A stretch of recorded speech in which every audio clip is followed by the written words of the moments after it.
Hey Matthew, congratulations. Thank you. This must feel like a big day to you. Describe what this means to you, the feeling, just the security, both the in terms of the term and the financial security that comes with this. Yeah, obviously it's a really good day for my family and I. Like you said, securing some years here really is something that I'm grateful for and truly humbled to be able to sign that contract and stay in Columbus for years to come. You started at 4 years from what Don Waddell said. That was an important thing for you.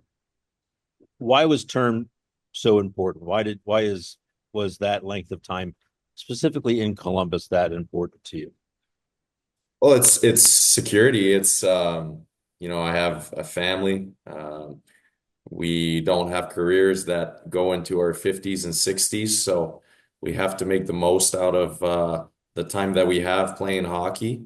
And for me, being, a father and a family man, that was something that was really important to me. Thank you. We'll go to Brian Hedger. Go ahead, Brian. Hey Matthew, congratulations. Thank you. It's good to have you sticking around.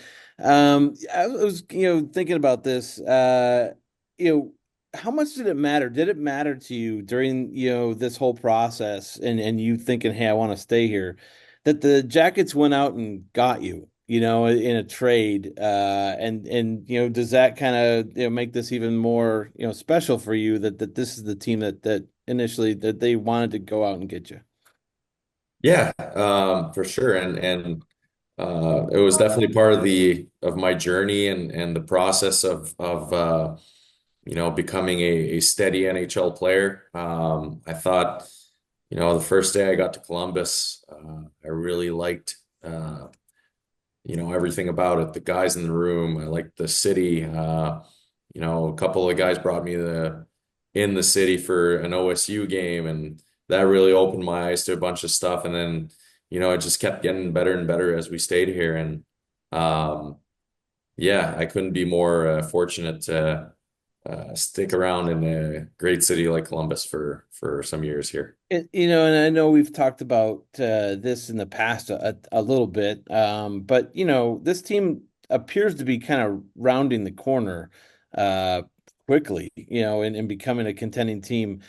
I mean, you're going to be here for 6 years now. I mean, how important, how nice does that make you feel that it feels like the team is on the way up and that you can be a key part of this team winning? Yeah, that was part of my intention as well for, wanting to stay here is I believe in what we're doing. Um, the last 2 years we've been at the bottom of the East, but I knew that we had some pieces that could make it work eventually. And feels like this year, like you said, we're turning a corner. We're making a really realistic push for playoffs here, which is our goal. And couldn't be more proud of our group and the way we've been playing this year. And to me, it's kind of a no-brainer to want to, I started out, a couple of years ago and went through the trenches with these guys, and now it's starting to pay off. And to me, that's something that's really important and something that's very, cherished as personally, but also as a team. Thanks. Okay. We'll go to Stephen Weiner with the Associated Press. Go ahead, Stephen.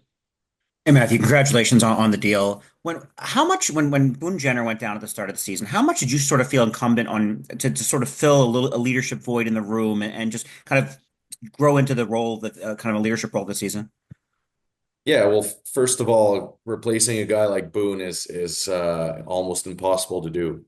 He's so important to our group, not only on the ice but off the ice. But I we kind of did it as a by committee, and Zach Wierenski stepped up big time, and Sean Monahan and countless others. And for me, it was just about doing my part in the grand scheme of things, and kind of filling my role in my chair that I have with the team. And When Boone came back, the great thing about it is he fit right back in, and all of us kind of just stayed in our chairs that we developed this year, but he came back and really just added to everything that we built. So yeah, it was a tough loss, but I think our group handled it really well, and having him back has been amazing. And you mentioned being in a playoff race. Just what has it been like?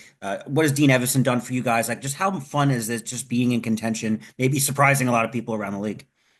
Yeah, we're playing meaningful hockey, which was the goal right off the hop, and uh, I feel like Dean coming in brought a new approach to our group, and we've responded really well to it. And everything about what we're doing this year is working, and it's going in the right direction. And um, yeah, it's really just uh, great for our group and what we want to accomplish, but also for our fans that have supported us the last 2 years, being at the bottom of the East, giving them something to follow and cheer for as we play meaningful games here down the stretch. Next, we'll go to Mark Scheig. Go ahead, Mark. Thanks, Glenn. Hey, Matthew, congratulations. Thank you. And we've just kind of seen you grow up here a little bit the last couple of years. Just where do you feel like the biggest areas of growth have been for you since your arrival in Columbus? I think I've developed a lot of stuff around my identity as a hockey player, which everyone knows I'm a physical guy that can stand up for my teammates. I hits and block shots, but I feel like the biggest growth that I had as a hockey player was really just developing, everything else around that, and trying to make myself as valuable to this team as I can, and contribute in any way that I can. And I've as the years gone on, I've gotten more and more opportunity, and really appreciate that. And I was able to, kind of keep developing what I wanted to over the years. And right now it's working well, but I've mentioned this before, it's a day in, day out thing. And every day is you got to start over. So that optic and then the way to look at it doesn't change. And when we talked to Waddell earlier, he mentioned that you're a special player in the sense that you're both an enforcer, can hit, but you can also score. So I just wonder, from your point of view, kind of moving into the future of the league, is that kind of where the role of the enforcer goes? Like they have to be able to play hockey as well as be able to, step up when necessary? I think it's been like that for a while. And there's a narrative going around, around guys that fight that, some of them can't play, which is not true. Those are all good hockey players now in this league, and everyone tries to play the role that they've been given. And that's something that I've always wanted was to keep evolving the stuff around it, and become a very complete hockey player. And this year I've taken a step in that direction, and I intend to keep doing that as my career goes on here in Columbus. Okay. Next, we'll go back to Aaron Portzline. Go ahead, Aaron. Yeah, hey Matthew, you got 12 goals this year. You had 13 in your career up to this point before this season.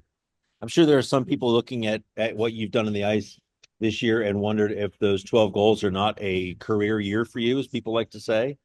Do you believe you can match these numbers, that this is not in any way a peak, but a sort of a line you can sustain? I think so. I think numbers are tricky because there's guys that play well and it's just not going in for them, or sometimes you're not playing great and it keeps going in for you, right? It's so tricky to manage that. I think the big thing for me is the way that I'm getting those goals this year is by playing the way that I play every night, and they're not always pretty, but we the end game is to get the job done and to contribute. And that's going to be my, focus and the way that I look at things from now on. And obviously, I want to contribute night in, night out, but I think keeping my identity and bringing what I bring consistently is is the value that I can bring to this team, and kind of make it a full contributor overall for me personally. I hear lots of people around the league saying that Mathieu Olivier is the king of the hill. right now in the National Hockey League. Do you just plug your ears when you hear stuff like that, or what do you make of it? Do you think it's true? I plug my ears because the way that I look at things is you you can't start being too confident, and you have to respect everyone because it's the best league in the world. And everyone that has been doing that role, they all know what they're doing, and they're all really really tough customers. So you know for me personally, I rather look at it as I'm doing my job well right now, and I want to keep doing that. But there's a lot of guys around the league that deserve some respect in that regard. And if the narrative around that, favors me, I'm not going to oppose it, obviously. But for me, the way that I see those things is that there's a lot of other guys that can do it and deserve the respect. Thanks, man. Are there any other questions in English?